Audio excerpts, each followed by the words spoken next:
Hello, everyone. Thank you so much for having me. I really appreciate it.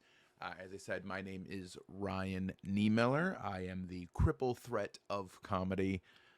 That is a self inflicted name. Someone would have to be pretty bold to give me that moniker on their own. Um, Most of you, if you are familiar with me ahead of time, I am a stand up comedian. I was a finalist on America's Got Talent season 14 back in 2019, back before the world got a little crazy with everything. I ended up getting third place, which was amazing for me. It was an amazing run, quite frankly. Um, it's one of those situations that in the comedy business, just like a lot of the world, and I know I'm kind of preaching to the choir a little bit for the work that a lot of you do.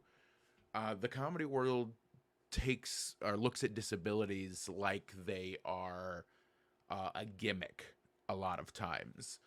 Most of my response that I got on America's Got Talent was very positive. It was a nice moment. The amount of emails and messages and tweets and things along those lines that I got from people with disabilities or parents of individuals with disabilities, it was very moving for me.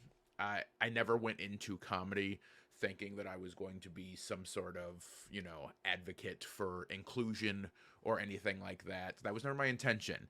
If you want the truth, I'm just a little bit of an egomaniac who likes having all the center of tension on me. So that's why I got into comedy. But then when I realized, just how important it was to show that representation of somebody with a limb difference, somebody with a disability, showing that, just because you have a disability, it doesn't mean you still can't get cool stuff done. That meant a lot to me. Uh, but the comedy world is very, it can be very stubborn sometimes with its, I guess in certain ways, with disabilities specifically, it can be very slow to accept that we're not just gimmicks. Because I remember some of the negative feedback I got from people watching America's Got Talent was like, oh, he just talks about his arms. That's all he's going to do. He's just going to talk about his arms. And there was a couple things about that which really threw me off. Because number one, I'm not just talking about my, like, this is who I am. This isn't an elaborate makeup job. This isn't special effects. This is what I have. So when I'm talking about my disability, I'm not doing a gimmick. I'm talking about my life. I'm talking about the actual stuff that I go through. And yeah, it's going to be about my disability a lot of times because my disability affects who I am. The way people treat me, the amount of times over the years that I've been passed over for jobs, even comedy bookings getting passed over because of my disability. Yes, I'm going to take this disability and then own it. I'm going to use it as a positive, which I believe we all should do, quite frankly. Having a disability, the way I always try to describe it to people who might not have to experience anything like this is, for lack of a better phrasing, it sucks a lot of times. It really does. I always describe it, as you can tell probably by looking around my nerd room here, I'm a huge video game fan. And I say, if this was my video game create a character, this is probably not the skin I would have chosen. But I learned to turn it into a positive and make it work for me. Have like, but the disability is a big part of me. I tried to avoid it for so long and pretend it wasn't an issue I had to face, but it is something. It's a very real, legit thing we deal with. So that part bothered me about it. And then the second thing that always threw me off about having, people getting mad that I was talking about my disability on America's Got Talent was how much weirder would it have been if I never brought it up at all.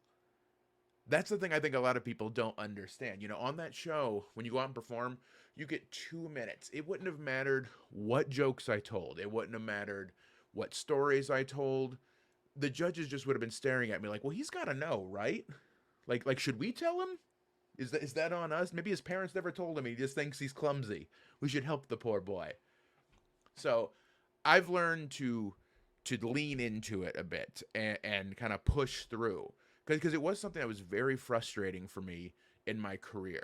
So as of this gala here, as of this conference, I am over about 15 and a half years into my stand-up comedy career. It took me 13 years to get on America's Got Talent, and it took me 5 separate tries to get onto the show because the entertainment business still has these kind of outdated and antiquated standards, like a lot of the world still does, that people with disabilities have to fulfill a certain role. You know, a lot of times I have a lot of friends who are actors who might have a limb difference or a disability, and the roles they usually get given or offered will be, like returning war veteran, or like spunky, inspirational, heart of gold, nothing ever gets you down, just quirky and perky person in a wheelchair or something like that. And what I tried to do, since nobody was going to give me that spot, I pushed through and made that spot for myself. If there wasn't going to be anyone that looked like me on television, I'll be the one who looks like me on television. I pushed through that because society needs to start understanding, and we're getting there slowly through the work of organizations like this, and just what a lot of other advocates are doing, that we're all things. I'm not just, for a lack of, again, better phrasing, I'm not just a set of weird arms. For instance, these, they're a big part of who I am. It affects the way I view life. But I have real problems just like everybody else. I still have to pay the bills every month.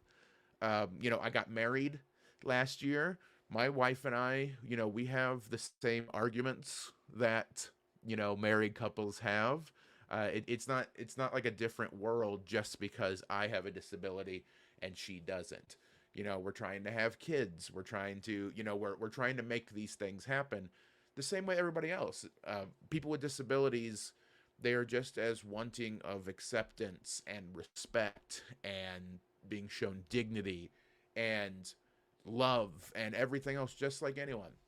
I always tried to push myself being a stand-up comedian first. So I never wanted to be, the handicapped comedian. I wanted to be a really funny comedian who happened to have a disability. My dream one day, and we still have a ways to go. We're moving closer for sure.